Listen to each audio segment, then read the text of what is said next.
ناظرین، کہاں تک کہا جائے، یہ وہ موضوع ہے آپ جتنا کہتے جائیں گے آپ کی تشنگی بڑھتی چلی جائے گی، اسی لیے سیرت کا مطالعہ کرنا چاہیے۔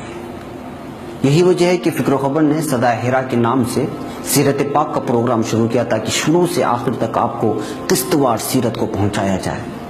اب تک 11 ایپیسوڈ مکمل ہو چکے ہیں، آپ اس کو سنیں اور دیکھیں اور سیرت سے واقف ہوں۔ بہرکیف تو ناظرین، کملیش تیواری ہو یا پھر فرانس کا چارلس ہیبڈو اخبار کا ایڈیٹر یا پھر ڈنمارک کا ناہنجار، انہوں نے بہت بڑا گناہ کیا۔ ممکن ہے ایسے اور بھی ہوں جو مسلمانوں سے نفرت کرتے ہوں اور پھر اس کے اظہار کے لیے آپ صلی اللہ علیہ وسلم کی ذات کو نشانہ بناتے ہیں۔ مسلمانوں سے نفرت اس لیے کرتے ہیں نا کہ میڈیا نے ان کے سامنے طالبان کا چہرہ دکھا کر، داعش اور القاعدہ کا چہرہ دکھا کر کہا کہ یہ اسلام ہے۔ ان لوگوں کے چہرے بشرے اسلامی ہونے کی وجہ سے ان کی کرتوت کو دیکھ کر یہ لوگ مسلمانوں سے نفرت کر رہے ہیں، یا پھر اسلام کی بڑھتی مقبولیت کو دیکھ کر کے یہ لوگ نفرت کر رہے ہیں؟ آخر کیا وجہ ہے کہ مسلمانوں سے نفرت کا اظہار کرنے کے لیے پوری انسانیت کے رہنما میرے اور آپ کے آقا محمد صلی اللہ علیہ وسلم کی ذات کو نشانہ بنایا جا رہا ہے؟ آپ ان سے کیوں نہیں کہتے کہ ایسی ذات کو کیوں نشانہ بناتے ہو جس نے کہا کہ پڑوسی بھوکا سویا اور تم شکم سیر تو تم مسلمان نہیں؟ آپ کیوں نہیں بتاتے کہ میرے نبی ایسے نہیں تھے؟ کیا تم ایسے نبی کی ذات کو نشانہ بناتے ہو جنہوں نے کہا کہ جاندار کو حتیٰ کہ چیونٹی کو بے وجہ تکلیف نہ دو، حتیٰ کہ مضر جانور بھی ہو تو اس وقت تک اس کو نہ مارو جب تک تم کو اندیشہ نہ ہو جائے کہ وہ تم کو نقصان پہنچائے گا؟ کیا تم ایسی ذات کو نشانہ بناتے ہو جنہوں نے میدان جنگ میں کہا کہ بچوں اور خواتین کو ہاتھ نہ لگانا، ان کو تکلیف نہ دینا؟ کیا تم ایسی ذات کو نشانہ بناتے ہو جنہوں نے قیامت تک آنے والی امت کے لیے روتے رہے، بھوکے رہے، شکمسیر ہو کر زندگی میں کبھی کھایا ہی نہیں؟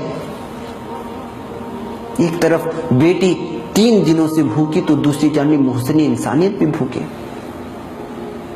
کہیں سے آدھی روٹی ملی تو بیٹی فاطمہ لقمہ منہ میں ڈالنے ہی والی تھی کہ باپ کا چہرہ سامنے آ جاتا ہے۔ وہی آدھی روٹی بیٹی لے کر آپ صلی اللہ علیہ وسلم کے پاس دوڑی چلی آتی ہے۔ بیٹی کو دیکھ کر آپ صلی اللہ علیہ وسلم فرماتے ہیں، بیٹی کیا بات ہے؟ حضرت فاطمہ جواب دیتی ہیں، ابو جان 3 دن بعد کچھ آدھی روٹی کا انتظام اللہ نے کیا ہے، کھانے جا رہی تھی تو آپ کی یاد آئی، اسی لیے میں آپ کے پاس آئی۔ آپ صلی اللہ علیہ وسلم فرماتے ہیں، جی ہاں بیٹی، 3 دن ہوئے پیٹ میں کچھ نہیں گیا، لاؤ کچھ کھاتے ہیں۔ تم ایسی ذات کو نشانہ بنا رہے جو ساری انسانیت کے لیے محسن بن کر آئے، جنہوں نے میرے لیے، آپ کے لیے، ہندو، مسلم، سکھ، عیسائی کے لیے، بلکہ قیامت تک آنے والی انسانیت کے لیے دعا کر دی کہ مولا میری امت پر ان کی گناہوں کی وجہ سے اجتماعی عذاب نازل نہ کرنا۔ ان کے چہرے پہلے قوموں پر جس طرح چہرے بدلنے کا عذاب، مسخ کرنے کا عذاب نازل کیا، ویسا نہ کرنا۔ کیا تم ایسی ذات کو نشانہ بناتے ہو جنہوں نے راستوں میں کانٹے بچھایا تو دعائیں دی، پتھر سے مارا تو دعائیں دی، جسم پر کچرا پھینکا تو جا کر کے دعائیں کی، عیادت کی؟ اسلام کے ابتدائی دور میں مکہ میں جنہوں نے ظلم و ستم کے پہاڑ توڑے، جنہوں نے آپ کو وطن سے نکلنے پر مجبور کر دیا، ایسے لوگوں کو معاف کر دیا، اس لیے تم ان کی ذات کو نشانہ بناتے ہیں؟ ارے بھائی کیوں نشانہ بنا رہے ہو؟ یہ تو بتاؤ۔ میں مانتا ہوں کہ آج کا مسلمان کے اخلاق ٹھیک نہیں، داعش کی وجہ سے، القاعدہ کی وجہ سے پتہ نہیں کن کن تنظیموں کے چہرے ہیں، آپ نے ان کے چہرے میڈیا میں دیکھے اور مسلمانوں سے نفرت شروع کر دی۔ ہم مانتے ہیں، مگر میرے بھائی وہ اسلام نہیں ہے، میڈیا جو دکھا رہا ہے وہ اسلام نہیں ہے۔ کتنا چلایا جائے اور کتنا کہا جائے اور کہاں کہاں تک کہا جائے، وہ لوگ کون ہیں ہمیں معلوم نہیں، وہ کس اسلام کی بات کرتے ہیں ہمیں اس کا علم نہیں، ہمیں تو اسلام ہمارے پیارے نبی نے بتایا ہے۔ ایسی ذات کو نشانہ بناتے ہو جنہوں نے کفار مکہ کی تکلیفوں سے، ان کے طعنوں سے، ان کی گالیوں سے پریشان ہو کر طائف کا سفر کیا تھا۔ آپ صلی اللہ علیہ وسلم نے سنا تھا کہ طائف والے اچھے لوگ ہیں، بڑے میزبان ہیں، یہاں کے سردار اچھے ہیں، بات سن لیں گے، بڑی امید لے کر گئے تھے، مگر کیا ہوا؟ دین کی دعوت دی تو کسی نے پاگل کہا، کسی نے کہا تم ہی ملے تھے اللہ رب العزت کو۔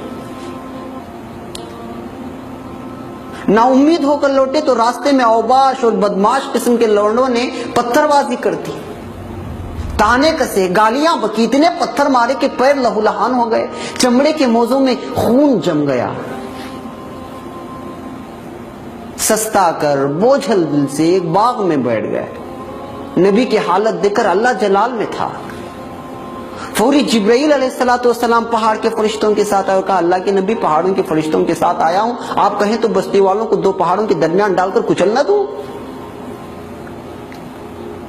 کیا جواب آتا ہے؟ قربان جاؤں آپ صلی اللہ علیہ وسلم پر, اور 1000 بار قربان جاؤں. کہتے ہیں یہ میرے اور میری امتی کا مسئلہ ہے, میں خود نمٹ لوں گا. پتھر کھائے, زخمی ہیں, پیروں سے موزے جڑے ہوئے ہیں خون رسنے کی وجہ سے. اللہ جلال میں ہے, فرشتے سامنے حاضر ہیں, مگر لہو لہان بوجھل دل سے اللہ کے نبی دعا مانگ رہے ہیں ان لوگوں کے لیے جن لوگوں نے پتھر سے مارا تھا. اور کیا دعا کرتے ہیں؟ اللہم الیک اشکو ضعف قوتی وقلت حیلتی وحوانی علی الناس. اے اللہ میں اپنی کمزوری کی شکایت لے کر تجھ پر آتا ہوں, میں بڑا کمزور ہوں. بڑی لمبی دعا ہے ناظرین, آپ پڑھیں اور دعا کے درد کو محسوس کر کے آنکھوں کی گوشے میں نمی محسوس کریں گے کہ اس دعا میں کس قسم کا درد تھا. میرے نبی کے شان میں گستاخی کرنے والوں, ہے کوئی ایسی ذات اس دنیا میں تو لا کر بتا دو, اگر نہیں تو توبہ کرنے کے علاوہ اور کوئی راستہ نہیں بچا ہے تمہارے پاس. جی ہاں, کوئی بھی راستہ نہیں بچا ہے تمہارے پاس.